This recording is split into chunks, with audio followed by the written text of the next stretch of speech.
उसके पेरेंट्स या उसके ग्रैंड पेरेंट्स अनडिवाइडेड इंडिया हुआ करते थे हमारे डिवीजन मार्केट कर गया इंडिया में, तो ऐसे व्यक्ति जो है वो भी भारत के नागरिक कहलाएंगे।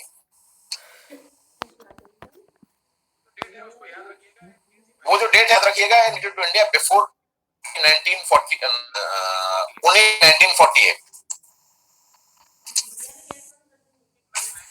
19 जुलाई 1940 को उसके लिए याद रखिएगा कि इस डेट 19 जुलाई 1948 को permit system for such migration was introduce, कि 19 जुलाई 1948 को परमिट सिस्टम माइग्रेशन के लिए परमिट सिस्टम को इंट्रोड्यूस किया गया था 1948 को।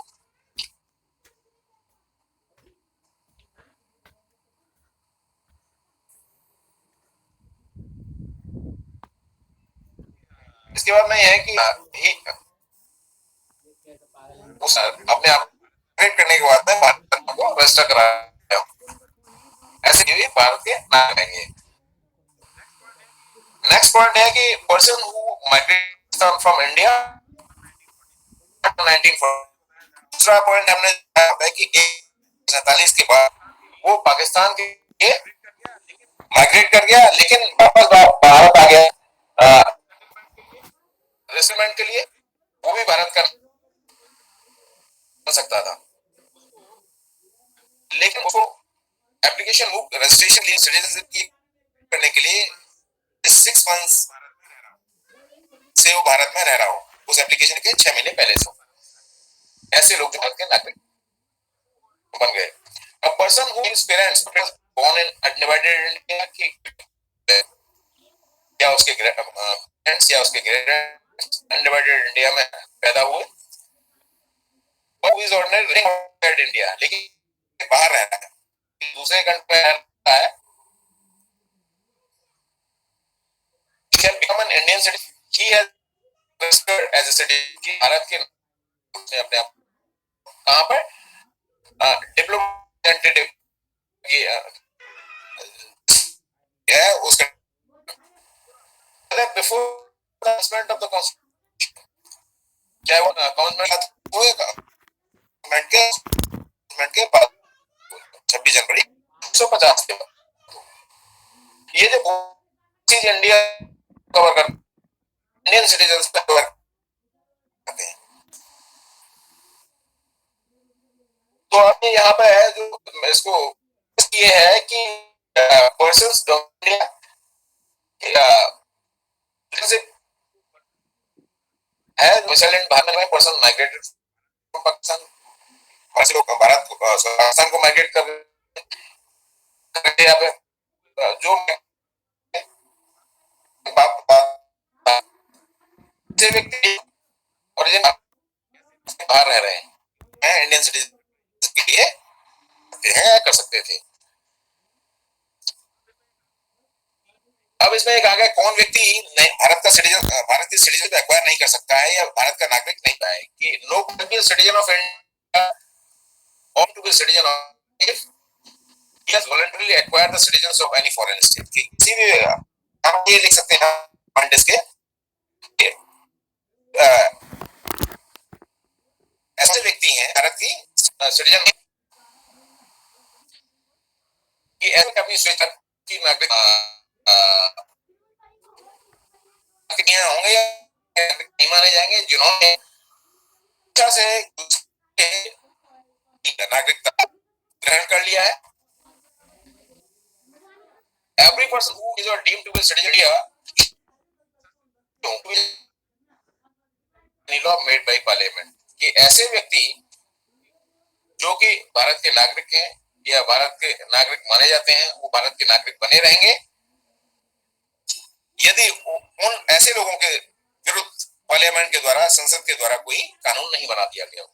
Parliament shall have the power, parliament को पावर है इस बात की कि सिटीजनशिप के संदर्भ में कोई भी लॉ बना सकती है। तो सिटीजनशिप के संदर्भ में हमारे पास में एक एक्ट है सिटीजनशिप एक्ट 1955। तो इसके कुछ इंपॉर्टेंट पॉइंट्स हैं उनको नोट कर लीजिएगा। सिटीजनशिप एक्ट 1955 ये जो सिटीजनशिप एक्ट 1955 है ये प्रोवाइड कराता है कि हम जो है कैसे सिटीजनशिप को, इंडियन सिटीजनशिप को एक्वायर कर सकते हैं, और किस तरह से हम सिटीजनशिप को रिनाउंस कर सकते हैं, या ये कहिएगा हम इंडियन सिटीजन नहीं रह सकते हैं।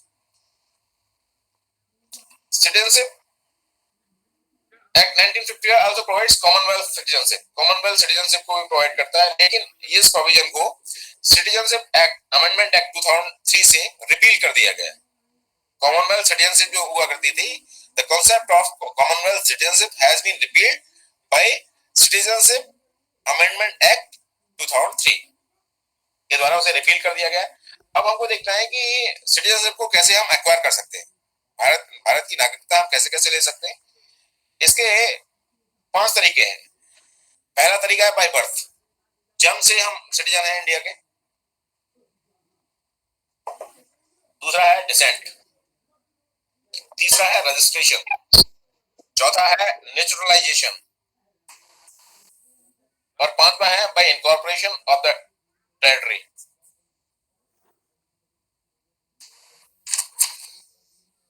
बाय बर्थ में जैसे कि ये कहा गया है कि person born in India on और आफ्टर जनवरी 26, 1950, जो कि 26 जनवरी 1950 के बाद पैदा हुआ है, ऐसा सिटीजन जो होगा, citizen of India by birth कहलाएगा, irrespective of the nationality of his parents. A person born in India on or after July 1, 1987 is considered a citizen of India only if either of his parents is a citizen of India at the time of his birth.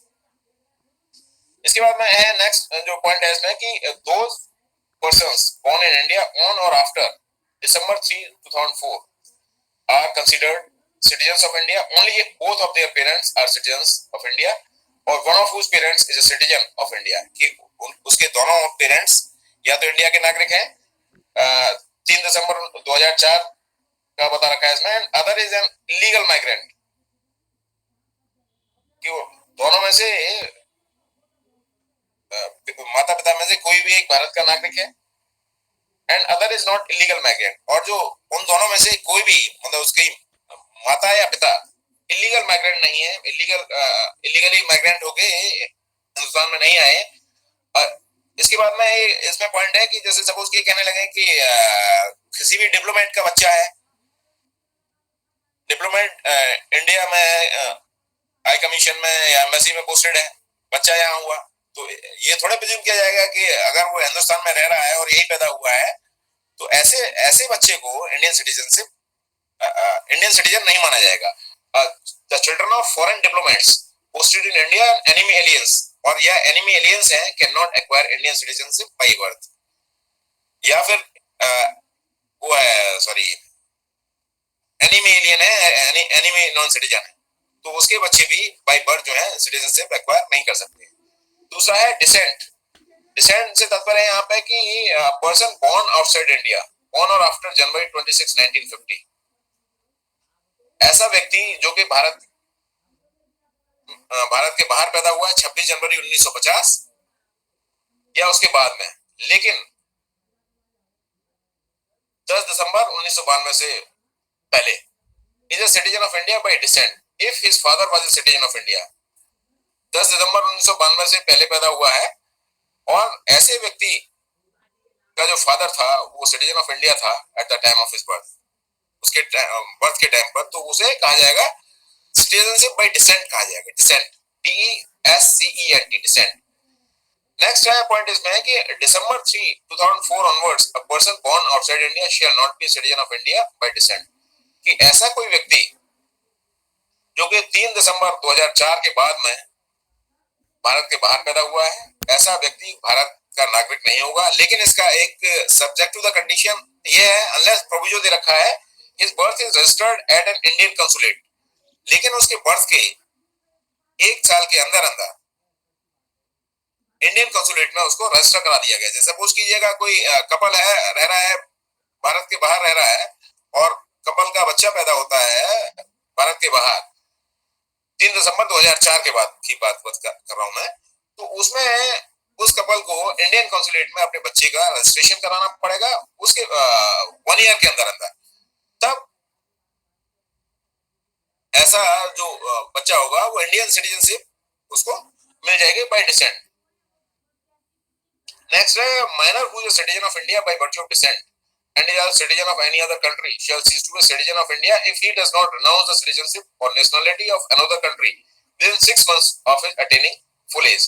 लेकिन ये कहा गया कि कोई भी minor है जो कि भारत का भी नागरिक है, जैसे मैंने अभी यहाँ पे कहा कि रजिस्ट्रेशन कराना होगा इंडियन कॉन्सुलेट में विद इन 1 ईयर, और अगर वहां रजिस्ट्रेशन करा दिया जाता है तो उसके पास में सिटीजनशिप उस कंट्री की भी है और सिटीजनशिप इंडिया की भी है। लेकिन जब वो मेजर हो जाएगा तो उसको उस कंट्री की जो सिटीजनशिप है उसको रनाउंस करना पड़ेगा और इंडियन कंसुलेट में उसके लिए अप्लाई करना पड़ेगा कि he want to be the citizen of India. Next point है कि सिटीजनशिप तीसरा तरीका है सिटीजनशिप एक्वायर करने का, that is by registration. The central government may on an application, central government के सामने एक एप्लीकेशन मूव किया जाता है सिटीजन ऑफ इंडिया के रूप में रजिस्टर कराने के लिए किसी व्यक्ति के द्वारा। लेकिन ऐसा व्यक्ति इलीगल माइग्रेंट नहीं होना चाहिए। ऐसा नहीं होना चाहिए जैसे सपोज कीजिएगा पाकिस्तान से या बांग्लादेश से या और किसी कंट्री से या म्यांमार से लोग आ गए और ये कहें कि वो चूंकि माइग्रेट कर गए हैं और एप्लीकेशन मूव कर रहे हैं तो वो इलीगल माइग्रेंट है। बेसिकली किसी जो लॉ के अकॉर्डिंगली वो इंडिया में माइग्रेट नहीं हुए, वैलिड लॉ के अकॉर्डिंगली। अब ऐसा नहीं है कि सपोज कीजिएगा कोई व्यक्ति इंडिया में आ गया, उसने शादी कर ली सपोज कीजिएगा और यहाँ पे परमानेंटली रह रहा है वो शादी करने के बाद में, तो उसको इंडियन सिटीजन से मिल जाएगी। तो bye registration a person of Indian origin who is ordinarily resident in India for 7 years before making an application for registration. ये ऐसा व्यक्ति जो 7 साल से एप्लीकेशन मूव करने के 7 साल पहले से भारत में रह रहा हो वो अप्लाई कर सकता है registration by way of registration for acquiring citizenship. दूसरा है इसका पॉइंट है who is ordinary resident in any country और प्लेस आउटसाइड अनडिवाइडेड इंडिया, कि ऐसा कोई भी रेजिडेंट जो अनडिवाइडेड इंडिया का रेजिडेंट हुआ करता था ऐसा व्यक्ति अप्लाई कर सकता है। A person who is married to a citizen of India, किसी व्यक्ति ने भारत के किसी नागरिक के साथ में शादी कर ली है and is ordinary resident in India for 7 years और वो 7 साल से भारत में रह रहा है ऐसा व्यक्ति, before making an application for registration. Next point है कि minor children of person who are citizens of India, minor children जो है minor children of persons who are citizens of India, Bharat के जो नागरिक हैं उनके माइनर चिल्ड्रन हैं, उनका रजिस्ट्रेशन के माध्यम से सिटीजनशिप एक्वायर कर सकते हैं। नेक्स्ट पॉइंट है person of full age and capacity, कि फुल एज का इन द सेंस यहाँ पे तात्पर्य है कि मेजॉरिटी मेजर हो गया, 18 years हो गया है। इंडियन मेजॉरिटी एक्ट में 18 year की एज को मेजर कहा जाता है, ठीक है। Person of full age and capacity, capacity का इन द सेंस कि उसके जो इंटेलेक्ट है, सोचने समझने की शक्ति है, ऐसा व्यक्ति हु और ईदर ऑफ हिज पेरेंट्स, वो स्वयं या उसके पेरेंट्स भारत के नागरिक थे इंडिपेंडेंट इंडिया में and is ordinary resident in India for 12 months, कि एप्लीकेशन मूव करने के से 12 महीने पहले से भारत में रह रहा है। A person of full age and capacity who has been registered as an overseas citizen, कि ऐसा मेजर व्यक्ति, अच्छी सोच समझ का व्यक्ति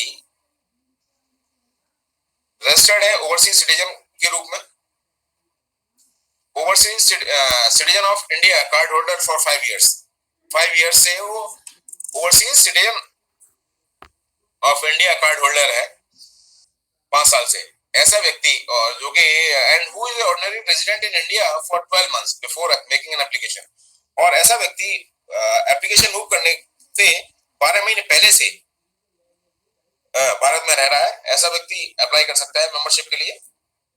A person shall be deemed to be Indian origin if he or either of his parents was born in undivided India, कि ऐसा व्यक्ति इंडियन ओरिजिन का कहा जाएगा जो या तो वो स्वयं या उसके पेरेंट्स अनडिवाइडेड इंडिया में पैदा हुए थे और इन सच अदर टेरिटरी या ऐसी टेरिटरी में in which became part of India after August 1947।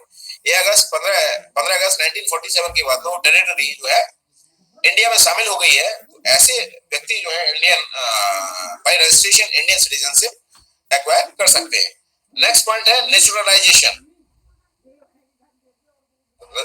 Citizenship by naturalisation. Central government may on an application, central government के सामने कोई एप्लीकेशन मूव किया जाता है एनी पर्सन, लेकिन फिर यहाँ पे कहा गया है कि वो इलीगल माइग्रेंट नहीं होना चाहिए if he possesses the following qualifications. कि क्या क्या उनकी क्वालिफिकेशंस होनी चाहिए कि he is not a subject और सिटीजन ऑफ एनी कंट्री,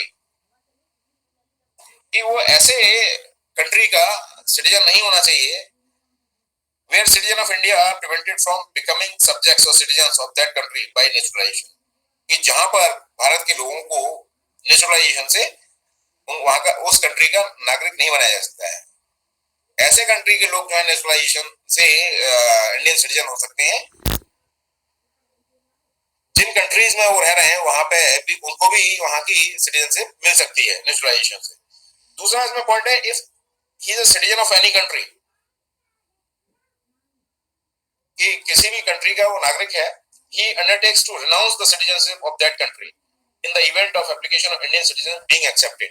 कि अगर इंडियन, ये कंडीशन है कि अगर ऐसी किसी कंट्री में रह रहा है दूसरी कंट्री में, जहां पर अगर इंडिया में अप्लाई करता है सिटीजनशिप के लिए, तो वहां की सिटीजनशिप को वो रिनाउंस कर सकता है, वहां की त्याग सकता है वहां की सिटीजनशिप को। ऐसा व्यक्ति भी इंडियन सिटीजनशिप हासिल कर सकता है बाय नेचुरलाइजेशन।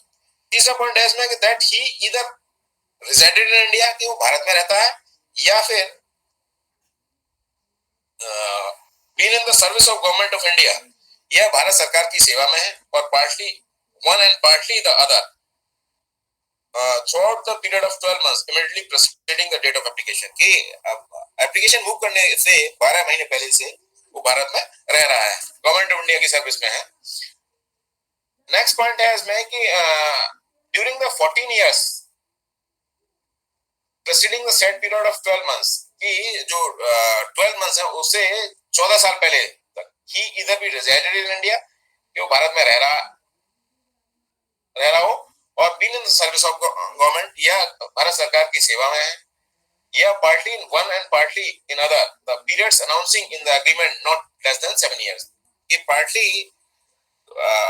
पार्ट में भी 7 years तक का उसका यहाँ का रेजिडेंस होना चाहिए। नेक्स्ट ये है कि वो गुड कैरेक्टर का होना चाहिए। He has an adequate knowledge of language specified in 8th schedule। 8th schedule में वर्तमान में जो 24 लैंग्वेजेस हैं, उनमें से किसी एक लैंग्वेज को वो जानता हो। ओरिजिनली 8th schedule में 14 लैंग्वेजेस थी, लेकिन आज की तारीख में अमेंडमेंट के बाद में 22 लैंग्वेजेस हो गई हैं। नेक्स्ट है कि that in the event of the certificate of naturalisation being granted to him, कि अगर उसे जो सर्टिफिकेट है नेचुरलाइजेशन का ग्रांट कर दिया था, he intends to reside in India, कि भारत में रहने की इच्छा रखता है, और एंटर इनटू और continue in the service of government of India, और भारत की सरकार की सेवा में बना रहना चाहता है, और अंडर एन इंटरनेशनल ऑर्गेनाइजेशन, या किसी ऐसी इंटरनेशनल ऑर्गेनाइजेशन में बना रहना चाहता है जिसका कि भारत जो है मेंबर है।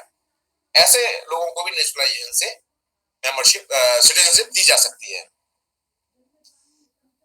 लेकिन गवर्नमेंट ऑफ इंडिया कोई एम्पावर्ड है कि वो किसी को भी वेव कर सकती है या कंडीशन लगा सकती है, और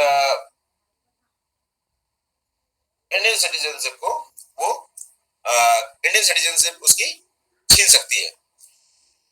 नेक्स्ट है भाई incorporation territory. Incorporation of the territory का मतलब यह है कि कोई भी वो है टेरिटरी है जो कि इंडिया ने एक्वायर कर लिया हो। जैसे सपोज कि यहाँ पे है एग्जांपल दे रखा है पौंडीचेरी का। आज की तारीख में पौंडीचेरी को पुदुचेरी कहा जाता है।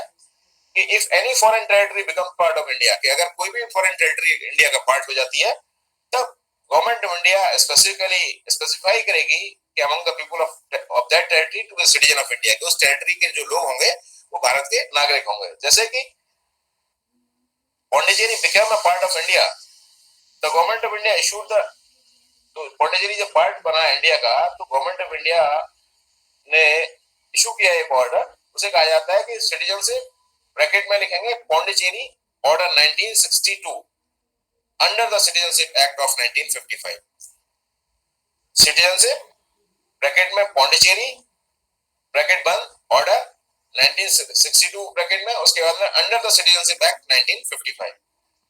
नेक्स्ट है कि 6 पॉइंट है इसमें कि special provisions as to citizenship of persons covered by Assam accord.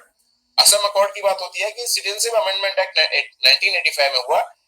इसमें फॉलोइंग जो प्रोविजंस है उनको जोड़ा गया, जैसे कि all persons of Indian origin who came to Assam before the January 1, 1966 from Bangladesh, कि 1 जनवरी 1966 से पहले ऐसे बांग्लादेशी लोग जो कि असम में आ गए उनको, और जो असम में रह रहे हैं तब से, ऐसे व्यक्ति 1 जनवरी 1966 से भारत के नागरिक माने जाएंगे। दूसरा ये है कि every person of Indian origin who came to Assam on और after January 1, 1966 but before March 25, 1971 from Bangladesh and who has been ordinarily resident in the Assam since the date of his entry into Assam। कि ऐसे लोग जो 1 जनवरी 1966 के बाद आए लेकिन 25 मार्च 1971 से पहले आए और जो कि असम में रह रहे हैं, ऐसे लोगों को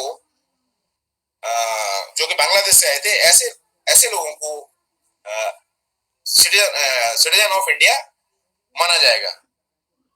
सिटीजनशिप का जैसे लॉस क्या है, लॉस कैसे हो सकता है, सिटीजनशिप कैसे, citizenship act 1955 prescribe 3 ways of losing citizenship, कि भारत की नागरिकता को 3 तरीके से रिनाउंस किया जा सकता है, जिसमें क्या है कि whether acquired under the act, चाहे वो एक्ट के अकॉर्डिंगली एक्वायर की गई हो या prior to under the constitution. जैसे ये हो सकता है कि हो सकता है renunciation, termination and deprivation. Renunciation का मतलब होता है त्याग देना, टर्मिनेशन का मतलब गवर्नमेंट ऑफ इंडिया ने टर्मिनेट कर दी उनकी सिटीजनशिप, और डिप्राइवेशन का मतलब ये है कि उनको डिप्राइव कर दिया गवर्नमेंट ऑफ इंडिया ने कि by renunciation any citizen of India of full age and capacity can make a declaration, कि कोई भी ऐसा व्यक्ति जो कि मेजर है और साउंड माइंड का व्यक्ति है, ऐसा व्यक्ति एप्लीकेशन दे करके इंडियन सिटीजनशिप को रिनाउंस कर सकता है upon the registration of that declaration, और वो डिक्लेयर करेगा अपने application that person cease to be citizen, और उस डिक्लेरेशन के अप्रूव होने पर या अलाउ होने पर वो जो है भारत का नागरिक नहीं रहेगा। लेकिन ये भी है कि if such a declaration is made during the war, कि इस तरह की जो डिक्लेरेशन है ड्यूरिंग वार हुई है, युद्ध के समय में हुआ है, India is engaged, it's registration shall be withheld, तो इसका जो रजिस्ट्रेशन है रिनंसिएशन ऑफ सिटीजनशिप उसको विथहेल्ड किया जा सकता है टाइम बिंग के लिए, अगर इंडिया किसी के साथ में, किसी कंट्री के साथ में वॉर की पोजीशन में है। नेक्स्ट है by termination when an Indian citizen voluntarily, consciously, knowingly and without duress, undue influence or compulsion acquire citizens of another country, कि कोई भी व्यक्ति, कोई भी भारतीय नागरिक जो कि अपनी स्वेच्छा से दूसरे कंट्री की वो सिटीजनशिप ग्रहण कर लेता है, तो उसकी इंडियन सिटीजनशिप जो है ऑटोमेटिकली टर्मिनेट हो जाएगी। This provision however does not apply during a war in which India is engaged। Next third point है by deprivation it is compulsory termination of Indian citizens by central government, central government के द्वारा उसे compulsorily उसकी citizenship को समाप्त कर दिया गया है। सिटीजन्स किस किस की सिटीजनशिप को डिप्राइवेशन किया जाता है, ऐसे सिटीजन जिन्होंने सिटीजनशिप को फ्रॉड से हासिल किया है,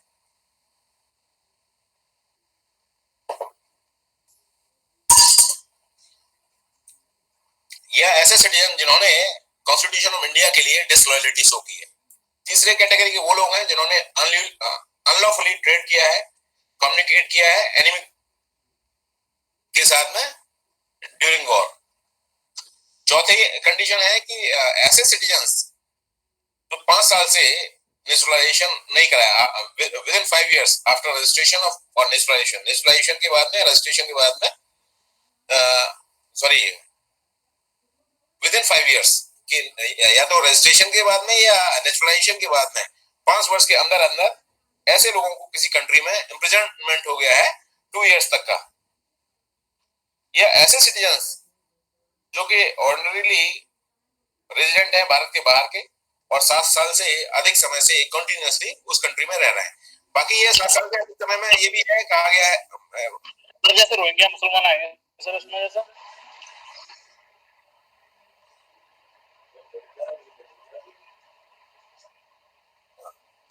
तो ऐसे ऐसे लोग जिन्होंने भारत के बाहर कंटिन्यूअसली 7 साल से रह रहे हैं और उन्होंने अपने आप को रजिस्टर नहीं कराया है इंडियन कंसुलेट में, ऐसे लोगों की सिटीजनशिप को भी डिप्राइव किया जाता है इंडियन सिटीजनशिप से।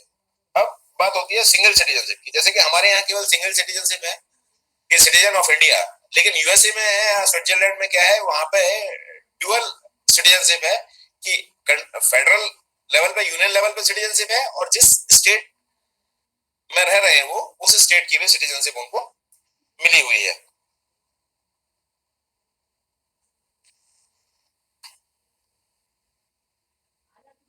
इसके बाद में कि in India all citizens irrespective of the state in which they are born or reside enjoy the same political civil rights। उनको सेम पॉलिटिकल और सिविल राइट्स मिले हुए हैं सिटीजन्स को, and no discrimination made between them, और कोई भी discrimination नहीं होता है। लेकिन इसके कुछ एक्सेप्शंस भी हैं। एक्सेप्शंस जैसे कि the parliament under article 16 can prescribe residence within a state और union territory as a condition for certain employment और अपॉइंटमेंट्स इन दैट स्टेट और यूनियन टेरिटरी और लोकल अथॉरिटी और other authority within that state और union territory. कि parliament जो है article 16 में लॉ बना सकती है रेजिडेंस के संदर्भ में, किसी स्टेट के या यूनियन टेरिटरी के लिए कंडीशन लागू की जा सकते हैं, एम्प्लॉयमेंट के संदर्भ में भी, अपॉइंटमेंट के संदर्भ में भी। ठीक है, इसमें पार्लियामेंट ने इनेक्ट किया, एक लॉ इनेक्ट किया कि पार्लियामेंट एम्प्लॉयमेंट ब्रैकेट में requirement as to residence act 1957। दूसरी कंडीशन ये है कि दूसरा एक्सेप्शन सॉरी कि the constitution under article 15 prohibits, article 15 में प्रोहिबिट करता है कॉन्स्टिट्यूशन में कि discrimination against any citizens on the ground of religion, race, caste, sex, place of birth and not on the ground of residence. लेकिन residence के आधार पर discriminate नहीं किया जाता है। This means that state can provide special benefits, कि state जो है स्पेशल बेनिफिट्स प्रोवाइड करा सकता है, प्रेफरेंस दे सकता है अपने रेजिडेंट्स को जो कि लिमिटेड परव्यू में आते हैं। स्टेट में ऑफर कंसेशन एंड फी, जैसे कि कोई भी स्टेट जो है अपने यहाँ के लोगों को, अपने यहाँ के डोमिसाइल वाले लोगों को फीस में रियायत दे सकता है। नेक्स्ट है freedom of movement and residence under article 19 is subjected to protection of interest of any scheduled tribe. जैसे कहा गया है कि ये फ्रीडम ऑफ मूवमेंट और रेजिडेंस के संदर्भ में आर्टिकल 19 में लॉ बनाया जा सकता है, और उसमें लॉ बने हुए हैं कि the right of outsider to enter, reside and settle in tribal areas is कि आउटसाइड, कुछ स्टेट्स ऐसे हैं जहां पर कि आउटसाइडर्स को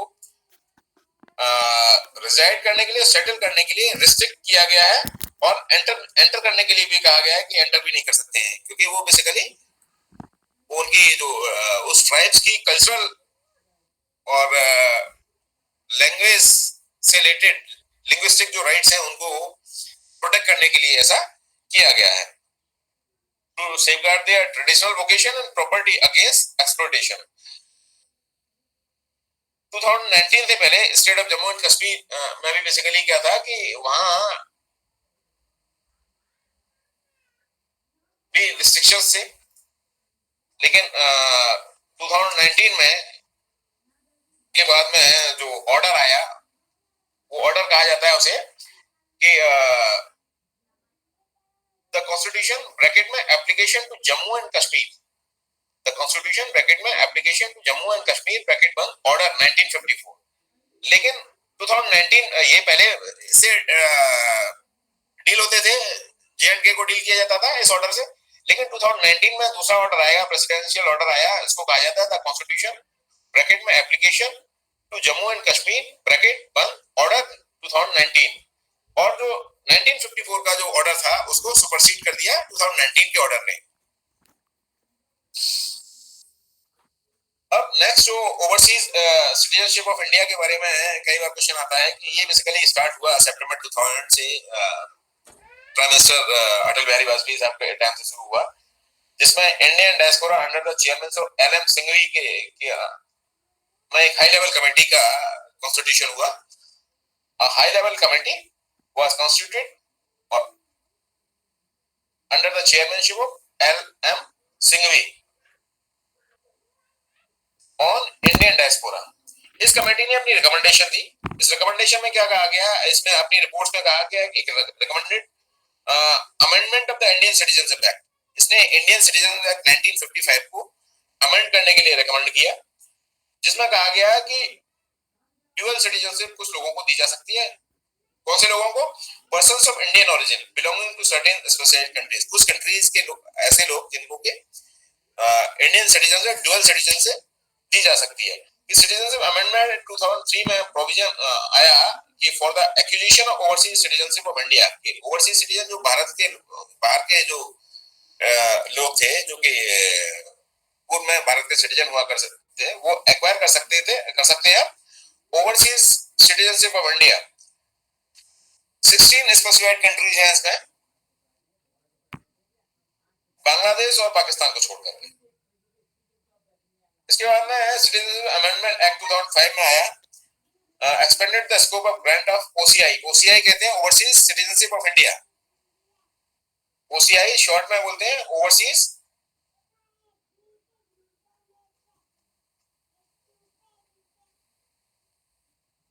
सिटीजनशिप ऑफ इंडिया. और जो ओसीआई है, overseas citizenship of India, is actually is dual citizenship as Indian constitution forbids. लेकिन जो आर्टिकल 9 में प्रोवाइड की गई है, उस OCI is not actually a dual citizenship. Dual citizenship नहीं है, बल्कि ये यहाँ पे कहा गया कि ये ड्यूअल सिटीजनशिप नहीं है एज इंडियन कॉन्स्टिट्यूशन फॉरबिड, जैसा कि इंडियन कॉन्स्टिट्यूशन आर्टिकल 9 में फॉरबिड करता है, मना करता है. ठीक है. तो इसके बाद में एक आगे सिटीजन अमेंडमेंट एक्ट 2015 में आया. इसने मॉडिफाई किया ओवरसीज सिटीजनशिप ऑफ इंडिया के जो प्रिंसिपल एक्ट है उसको किया. इसमें एक नई स्कीम इंट्रोड्यूस की इसमें 2015 के अमेंडमेंट के बाद में. इसमें कहा गया overseas citizenship of India card holder के रूप में इसको सब्स्टिट्यूट कर दिया गया by merging the PIO card scheme and OCI. PIO मतलब है पर्सन्स ऑफ इंडियन ओरिजिन, और ओसीआई यहाँ पे ओवरसीज सिटीजनशिप ऑफ इंडिया को मर्ज कर दिया गया है. यहाँ पर 2015 के अमेंडमेंट के बाद में PIO card scheme was introduce. जो पीआईओ मतलब persons of Indian origin scheme जो थी वो इंट्रोड्यूस की गई थी 19 अगस्त 2002 को. उसके बाद में 2 दिसंबर 2005 को ओसीआई कार्ड स्कीम इंट्रोड्यूस की गई. इसको नोट कर लीजिए. OCI overseas citizenship of India scheme को इंट्रोड्यूस किया गया 2 दिसंबर 2005 को. दोनों स्कीम्स जो है साथ साथ पैरेलल मूव कर रही थी, लेकिन चूंकि कंफ्यूजन था तो उस कंफ्यूजन को दूर करने के लिए अब जो नेक्स्ट जो कॉन्सेप्ट आ गया है वो आ गया है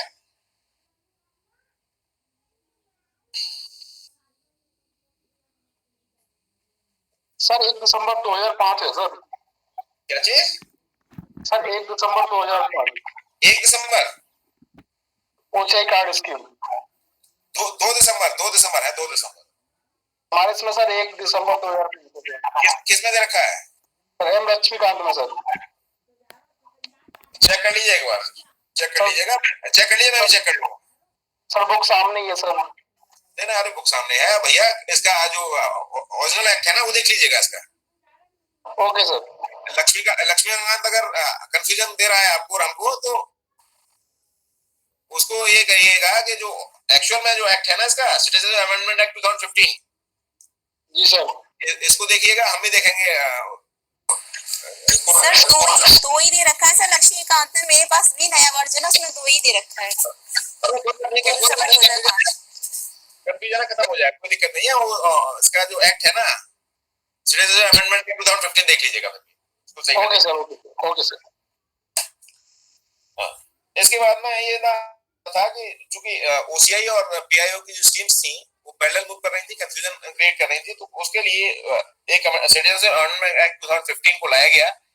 अब इसमें क्या था कि पीआईओ की जो स्कीम थी उसको समाप्त कर दिया गया 9 जनवरी 2015 के बाद में. ठीक है. और अब जो जितने भी एग्जिस्टिंग पीआईओ कार्ड होल्डर्स थे उनको ओसीआई कार्ड होल्डर्स कहा गया। जो भी पीआईओ कार्ड होल्डर्स थे वो ओसीआई कार्ड होल्डर्स में कन्वर्ट हो गए 9 जनवरी 2015 के बाद में। ठीक है। सिटीजनशिप अमेंडमेंट एक्ट 2015 ने रिप्लेस कर दिया और जो नॉमेनक्लेचर था वो भी चेंज हो गया। ओवरसीज सिटीजन ऑफ इंडिया को overseas citizen of India card holder कहा जाने लगा नाउ ऑनवर्ड्स। इसके बाद में रजिस्ट्रेशन के बारे में कहा गया कि registration of overseas citizen of India कैसे होगा, कि रजिस्ट्रेशन एज सेंट्रल गवर्नमेंट के सामने एप्लीकेशन मूव किया जाएगा। सेंट्रल गवर्नमेंट जो है वो रजिस्टर करेगी ओवरसीज सिटीजन ऑफ इंडिया को, और ऐसे व्यक्ति जो कि मेजर हैं, साउंड माइंड के लोग हैं, जो कि किसी दूसरे कंट्री के सिटीजन हैं और भारत के नागरिक हुआ करते थे कभी, ठीक है, कॉन्स्टिट्यूशन के टाइम पे, या फिर ऐसे लोग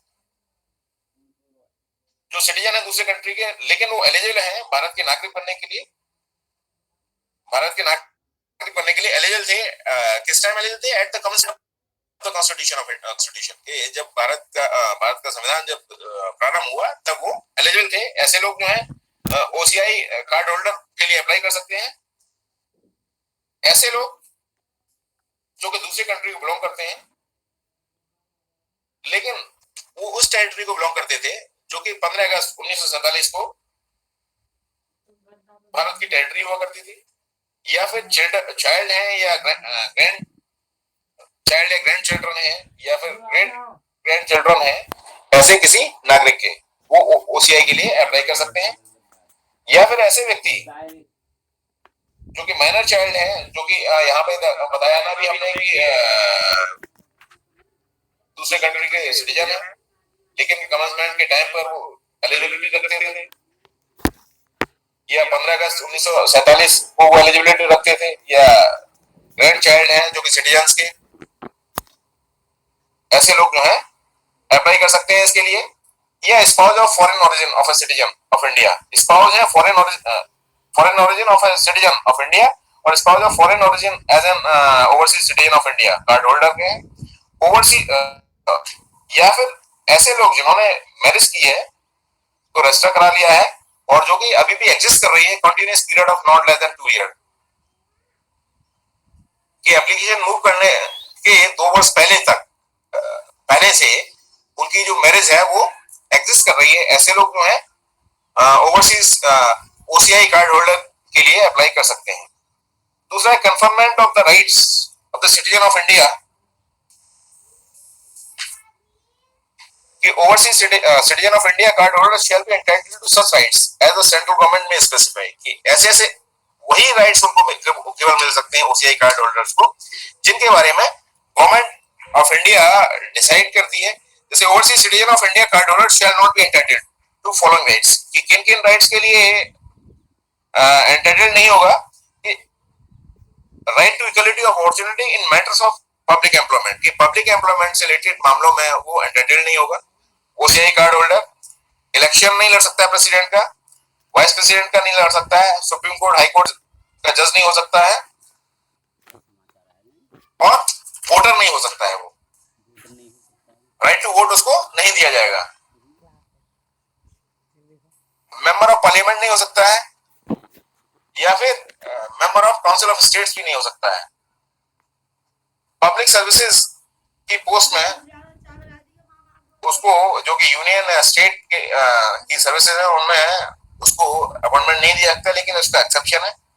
appointment in such services post as a central government में स्पेसिफाई, कि सेंट्रल गवर्नमेंट कुछ सर्विसेज के लिए स्पेसिफाई करती है अगर, तो उसके लिए उसका अपॉइंटमेंट हो सकता है। Renunciation of overseas citizen of India card, कि इंडियन कार्ड को जो ओसीआई कार्ड है उसको रनाउंस कैसे किया जाता है, उसे त्यागा कैसे जा सकता है। एक प्रिस्क्राइब फॉर्म दे रखा है, उसके लिए उसे अप्लाई करेगा कि वो अपनी ओवरसीज ओसीआई कार्ड को वो रनाउंस करना चाहता है, उसे छोड़ना चाहता है।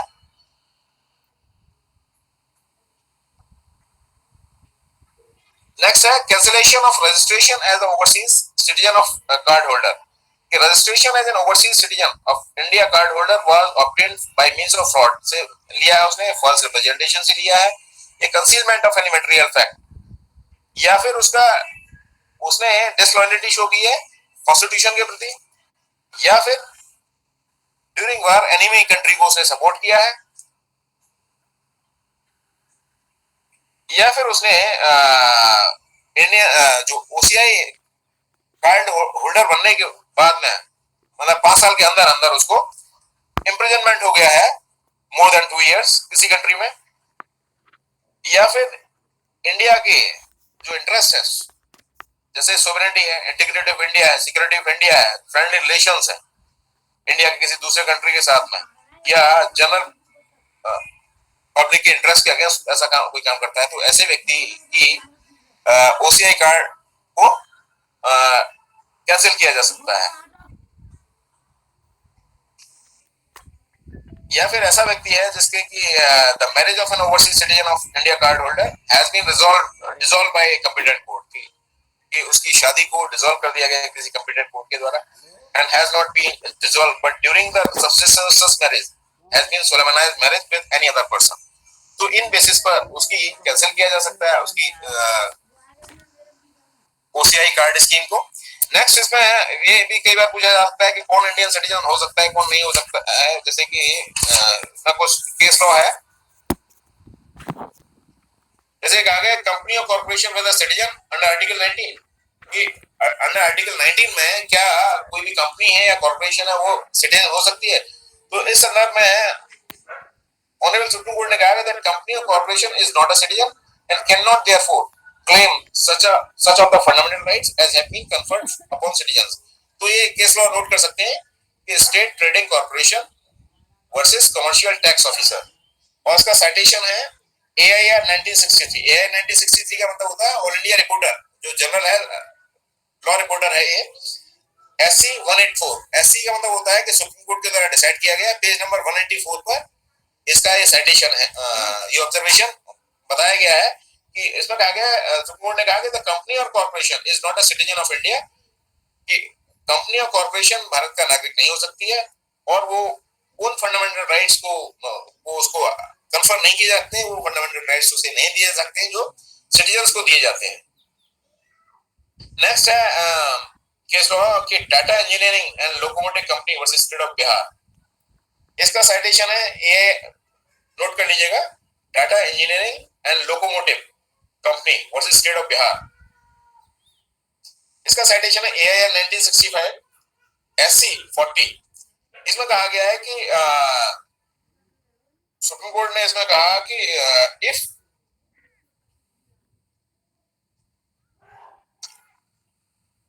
तो इसमें आर्गुमेंट बेसिकली ये था कि petition by company some share holders are joint, they argue that though the company was not a citizen but its share holders were citizen, कि कंपनी तो सिटीजन नहीं है लेकिन इसके जो शेयर होल्डर्स हैं वो सिटीजन हैं, and if it was shown that all the share holders were citizen, अगर सारे सिटीजन जो शेयर होल्डर्स हैं वो सिटीजन हैं, the wheel of the corporate personality might be lifted, तो जो व्हील ऑफ कॉर्पोरेट पर्सनालिटी है उसको लिफ्ट किया जाता है to protect their fundamental rights, कि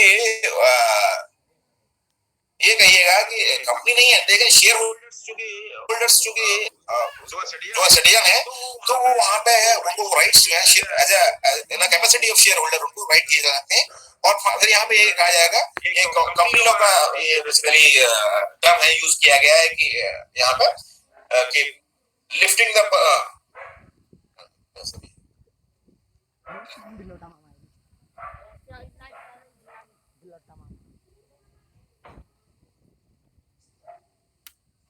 wheel of the lifting the wheel of the corporate personality, यहाँ टर्म इस्तेमाल हुआ है, तो कोर्ट ने रिजेक्ट कर दी इस क्लेम को, और कोर्ट ने कहा कि it would really mean that what the corporation company can not achieve directly can be achieved by them indirectly bye relying upon the doctrine of lifting the corporate wheel. तो यहाँ पे ये कहा गया है कि कंपनी जो डायरेक्टली अचीव नहीं कर सकती, वो इनडायरेक्टली जो है अपने शेयर होल्डर्स के माध्यम से वो अचीव करना चाहती है। तो बेसिकली जो कहा गया है ना कि एक कॉन्सेप्ट है कॉन्स्टिट्यूशन में डेलीगेटेड लेजिस्लेशन। डेलीगेटेड लेजिस्लेशन में ये है कि what you can not do directly you can not do, what you can not do directly you can not do indirectly, कि आप जो डायरेक्टली नहीं कर सकते वो आप इनडायरेक्टली भी नहीं कर सकते। नेक्स्ट है बैंक नेशनलाइजेशन केस। इसमें बैंक नेशनलाइजेशन केस में देख लीजिएगा, ऐसे लिख लीजिएगा,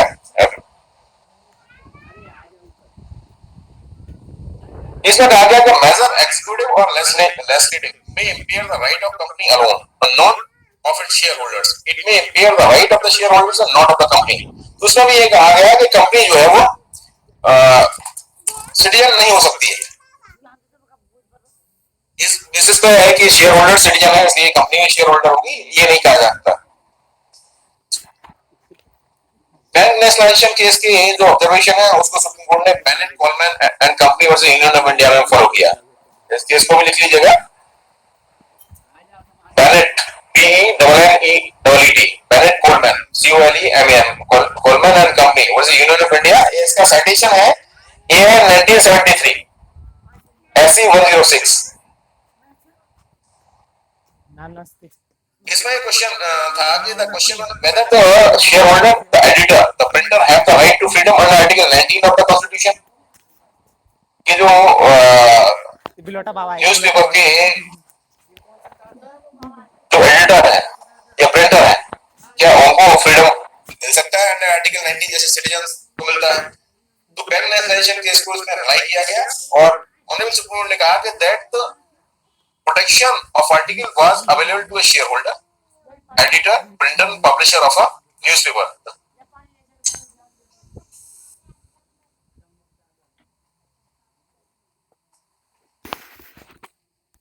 और इसमें आगे फर्दर कहा गया कि the individual rights of speech and expression of editors, directors, shareholders are all exercised through their newspaper through which they speak. The press reaches the public through newspaper. The shareholders speak through their editor. The locus standi to shareholder is beyond challenge after ruling Supreme Bank Negotiation case। तो इसको follow किया गया bank nationalisation के case को। बाकी ऐसा सबको नहीं लगता कुछ सिटीजनशिप के कोई चीज इंपॉर्टेंट है। बाकी इसके जो फैक्ट्स हैं उनको बस आपको मेमोराइज करना है, जितनी भी डेट्स वगैरह हैं उनको मेमोराइज करना है, किस आर्टिकल में क्या बताया गया है, सिटीजन कौन कौन एक्वायर कर सकता है, कौन नहीं एक्वायर कर सकता है, किसको कैसे प्रनाउंस किया जा सकता है, कैसे टर्मिनेट किया जा सकता है, कैसे डिप्राइव किया जा सकता है, इन सारी चीजों को देखना है। और आई डोंट थिंक कि मेंस में कोई क्वेश्चन इस पे बनता है। Any query?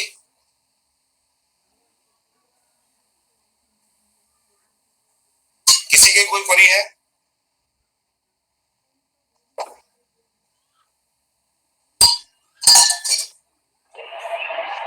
No sir.